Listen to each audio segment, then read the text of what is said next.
Thursday morning welcome to my mini vlog. ನಾನು ನಿಮ್ಮ ಶಿಲ್ಪ. ನನ್ನ ಮಗಳು ಇವತ್ತು ಏನೋ ಆಶ್ಚರ್ಯ, ಬೆಳಗ್ಗೆನೇ ಎದ್ದು ನಾನೇ ಬ್ರಷ್ ಮಾಡ್ತೀನಿ ಅಂತ ಹೇಳ್ತಿದ್ಲು. ನೀನು ಮಾಡ್ಕೊಳ್ಳಮ್ಮ ಅಂತ ಅವಳನ್ನ ಬಿಟ್ಟು ಟಿಫನ್ಗೆ ಇವತ್ತು ನಮ್ಮ ಮನೆಯಲ್ಲಿ ಆಲ್ ಟೈಮ್ ಫೇವ್ರೆಟ್, ಎಲ್ಲರಿಗೂ ತುಂಬ ಇಷ್ಟ ಆಗುವಂಥ ರಾಗಿ ದೋಸೆ ಮತ್ತು ಟೊಮೆಟೊ ಚಟ್ನಿಗೆ ಪ್ರಿಪ್ರೇಷನ್ ಮಾಡ್ಕೊಳ್ತಿದ್ದೆ.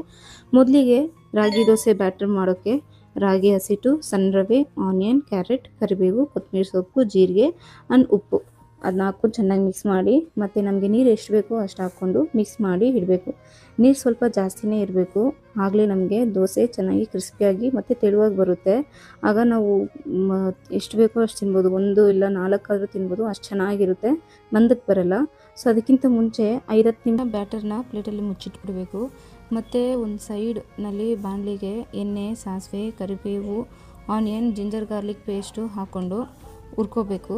ಅದಾದ ನಂತರ 5 ಟೊಮೆಟೊ ರುಬ್ಬಿಟ್ಟಿರೋದನ್ನ ಹಾಕ್ಕೊಂಡು ಅಂಟಿಲ್ ಅದು ಹಸಿ ಸ್ಮೆಲ್ಲು ಹೋಗೋ ತನಕ ಬಿಟ್ಟು, ಮತ್ತು ಅದಕ್ಕೆ ಟರ್ಮರಿಕ್, ಸಾಲ್ಟು, ಧನಿಯಾ powder, sambar powder, garam masala powder ಹಾಕ್ಕೊಂಡು ಚೆನ್ನಾಗಿ ಕಾಯಿದ್ರೆ ನಮ್ಮ ಟೊಮೆಟೊ ಚಟ್ನಿ ನಡೀತು ನೋಡಿ. ಒಂದು ಸ್ವಲ್ಪ ಕೊತ್ತಂಬರಿ ಸೊಪ್ಪು ಹಾಕಿ ಮುಗಿದ್ರೆ ಮುಗೀತು. ನನ್ನ ಮಗಳು ಗ್ಲಾಸ್ನ ಒಡೆದಾಕ್ಬಿಟ್ಟು ಹೇಗೆ ನೋಡ್ತಿದ್ದಾಳೆ ನೋಡಿ. ಮಕ್ಕಳಿರೋ ಮನೆ ಅಂದರೆ ಏನಾದರೂ ಒಂದು ಇದ್ದೇ ಇರುತ್ತೆ ನೋಡಿ. ಐ ಹೋಪ್ ಈ ವ್ಲಾಗ್ ನಿಮಗೆ ಇಷ್ಟ ಆಗಿರುತ್ತೆ ಅಂತ. Please like and follow for more videos. Thank you so much.